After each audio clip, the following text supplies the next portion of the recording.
चतुर्भुजो जगन्नाथः कण्ठशोभितकौस्तुभः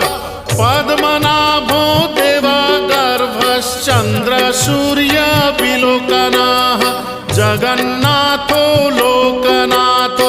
नीलाद्रीशः परो हरिः